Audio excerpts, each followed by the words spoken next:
How much should you be investing in your business? That is the question that we're going to be answering tonight. So go ahead, tune in, give us your questions. We got a few topics we're going to be covering around this idea. But if you have an idea or a thought, maybe you're a business owner, maybe you're thinking about getting into business, let us know what you think of this question. How much should you be investing in your business? We're going to talk a little bit about going all in versus playing it safe. We're going to talk about your business as an investment vehicle and what that means, what that can mean for you as the business matures.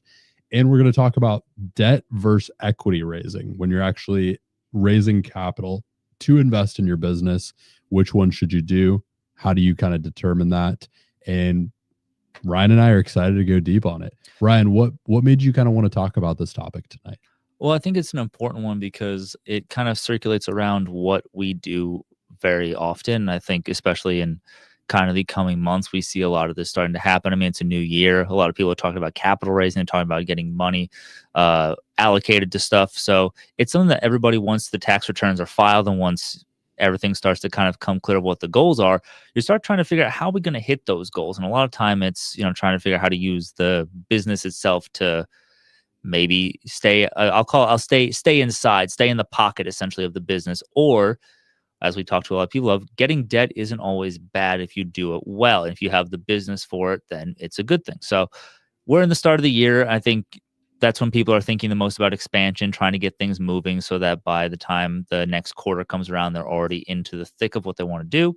So it's on the top of everybody's mind, especially, within our circle as well. A lot of people talking about it.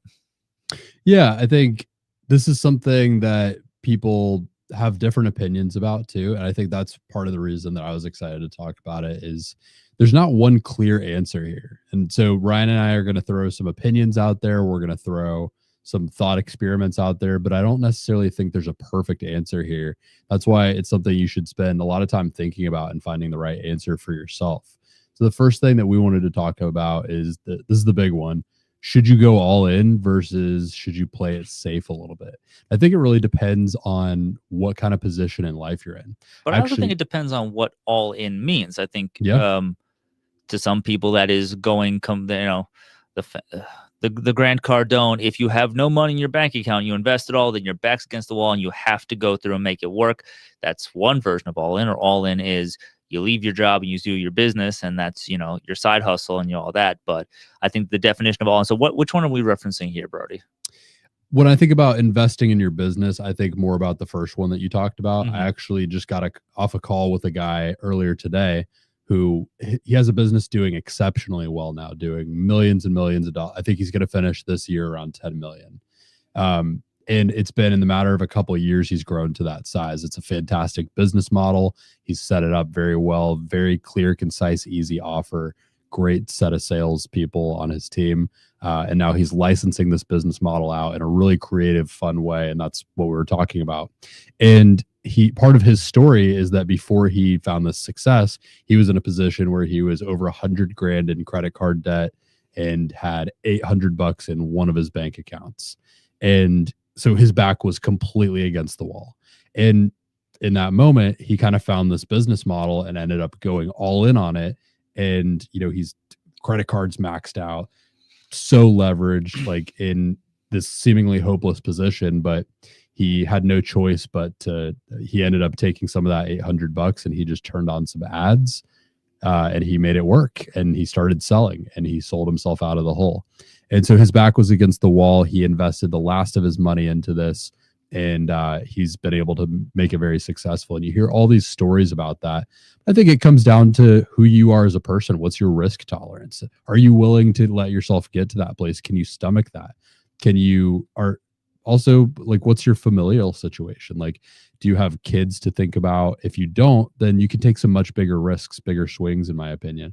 Myself, I don't have kids right now. Ryan doesn't have kids right now. I think we take a little bit bigger swings than maybe we would if we had kids, or maybe not. Some people have kids and they say, you know what? I need to make something work for this. I need to build a family here. I have no choice but to take big swings and go all in. I think all in can be in the effort you put into it too. I think if you're investing your time, that's another form of investment. that's sweat equity. So if you're investing all your time in it and you're burning the bridge for any other forms of income, you're not working any part-time or full-time jobs, you're investing a lot into that business in that way too. But I really think it depends. Some people have a different opinion. They have a lower risk tolerance, or maybe they have different considerations in their life. They've got maybe some debt already that they're not comfortable going all in and leaving on the table. And they maybe want to just invest a little bit in this business on the side and let it kind of grow some legs, start walking, start crawling before they go all in. And I don't know that there's a right answer. Let us know what you think in the audience, but in the comments, by the way. Like, should you go all in on your investing in your business, or should you be playing it safe? I think the safety route is kind of appealing though for a lot of business owners, especially when you're getting a tiny bit of success, because it means that you're playing the pocket. You're not spending any more than you're making. You're allocating some of your funds into that. So you're never really feeling the burn. And I think it depends, like you said, on the long-term goals of it, where if you are if you don't want to scale at a level that you feel you can't control, yes, a little bit here, you're putting aside the cash. Maybe every year you do something a little bit bigger to expand it slowly but surely.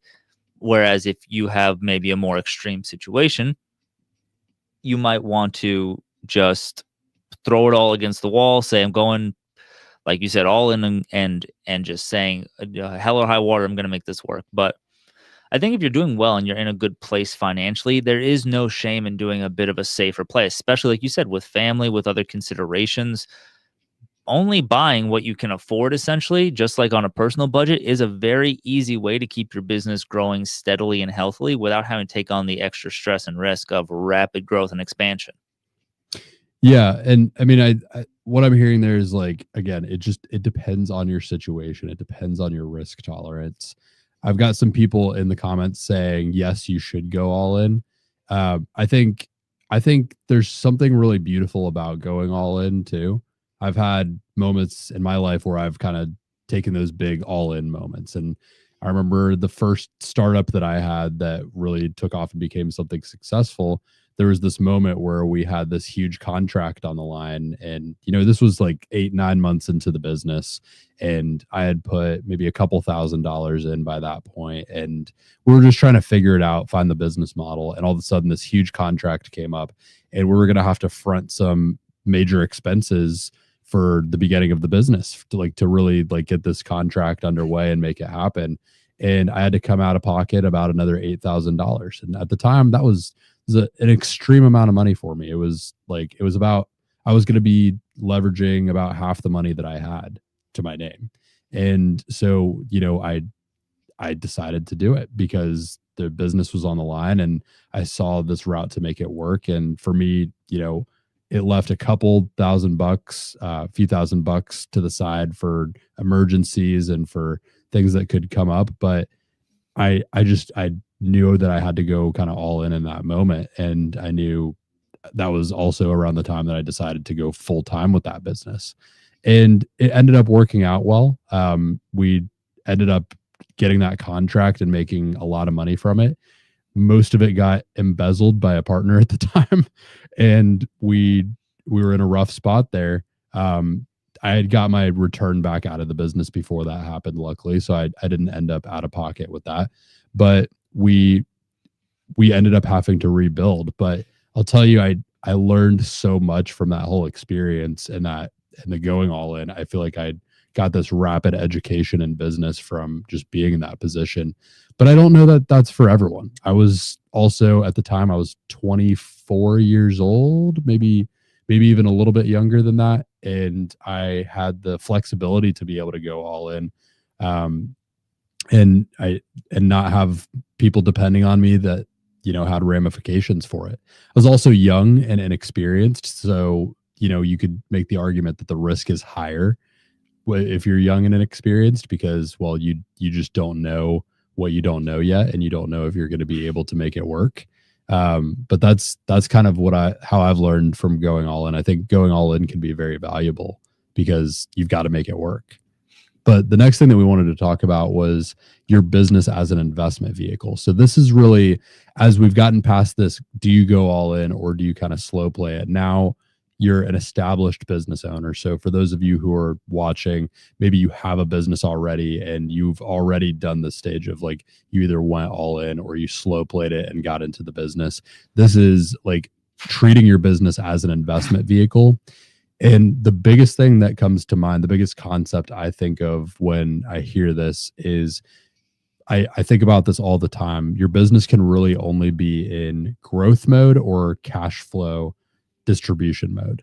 You can't really have both going on at the same time unless you have a big influx of capital that comes into the business, which is the next thing that we're going to talk about. But you kind of have to choose one. You kind of either have to be in that growth mode and reinvesting into the business, or you have to be in cash collecting mode. And so when I think about your business as an investment vehicle, you put some money in, you get the business to a spot of maturity. Maybe it's grown to the level where it can bring cash flow that makes you happy and covers your expenses and gives you a good, reasonable living. Then it kind of is an investment vehicle. It's getting you a return on your money every year. But it might take a while to get that investment as you're in that growth mode and you're not taking distributions off the table. This is something we deal with all the time, is people who come and they're wanting to sell their business because their business was their retirement plan. And half the time it's in shambles. It's not sellable. They're not going to get anywhere near what they want for it. And it's one of those things where if it was really a tangible asset that you knew and you cared about, treating it like a piggy bank and kind of just using it for whatever you need it for is like, it's like taking your 401k or an investment account and leveraging it to pull out personal loans for doing whatever you want. Sorry, this one just annoys me because I see it so often. And a great example of somebody who teaches people how to do this on a scale for specific industries is Patrick Lang.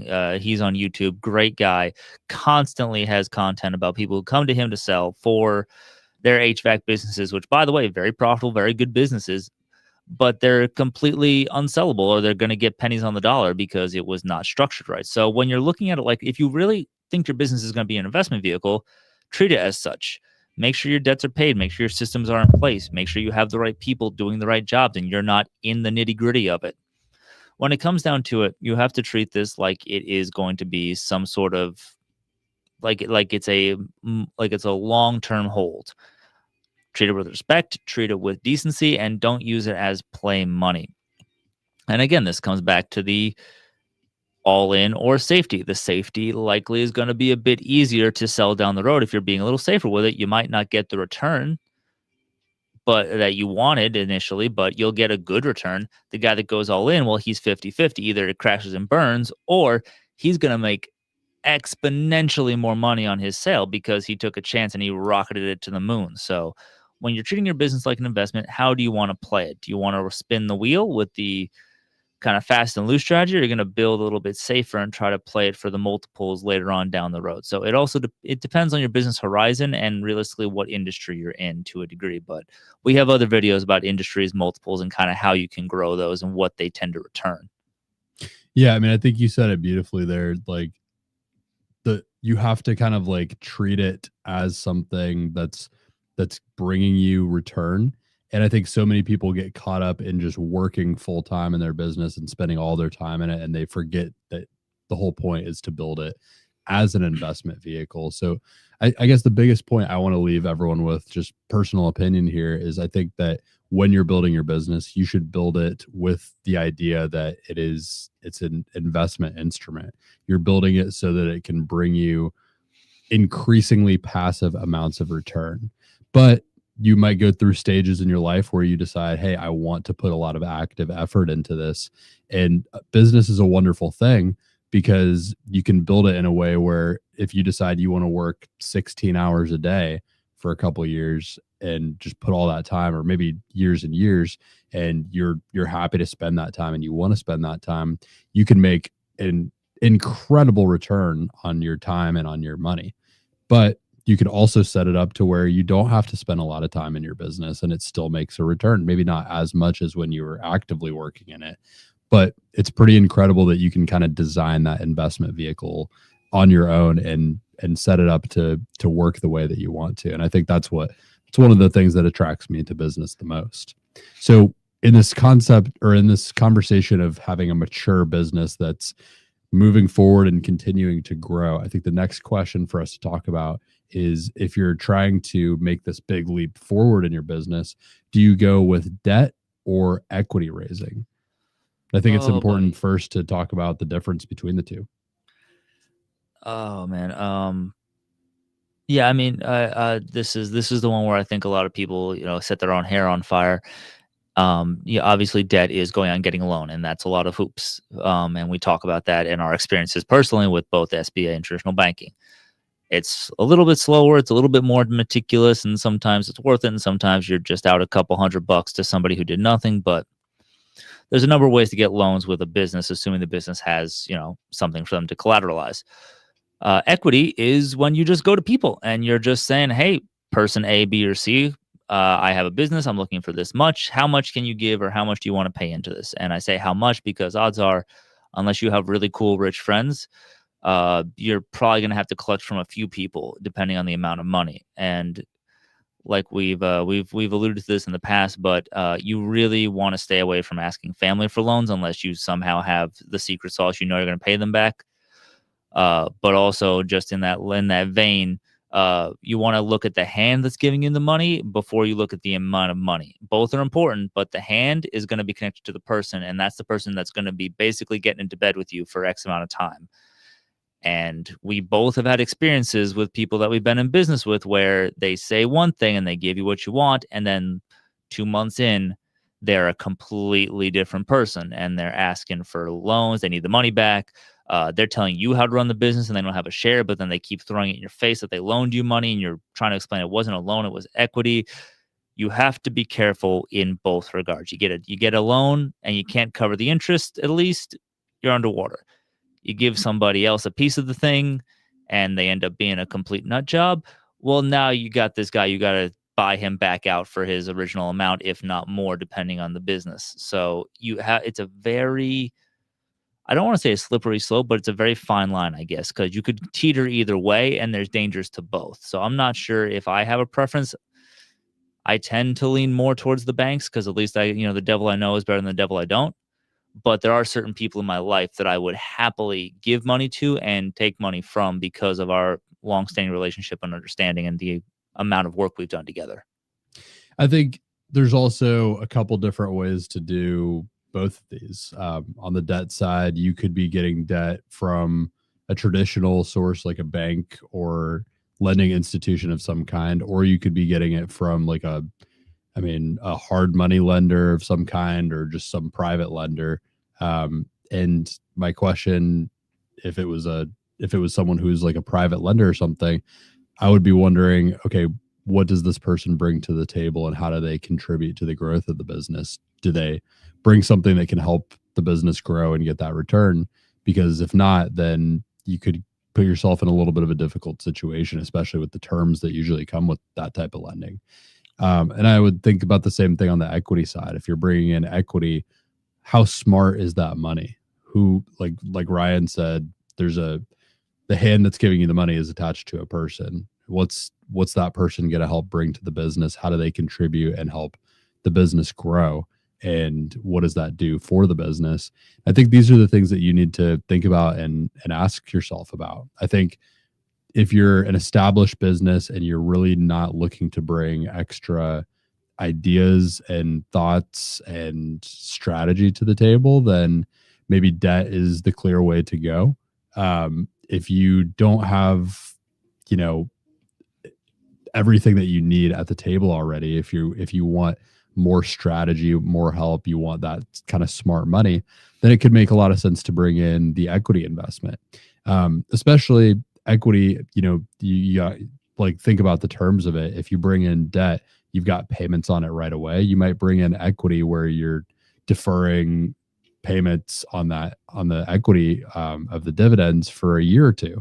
And in private equity deals, many times they bring in equity that is deferred for multiple years and has a lockup period so that they're able to reinvest the cash flow in the business and really accelerate it more quickly and quickly acquire businesses. So there's these different kind of like strategies that go into it too. I think it really depends a lot on what your strategy is.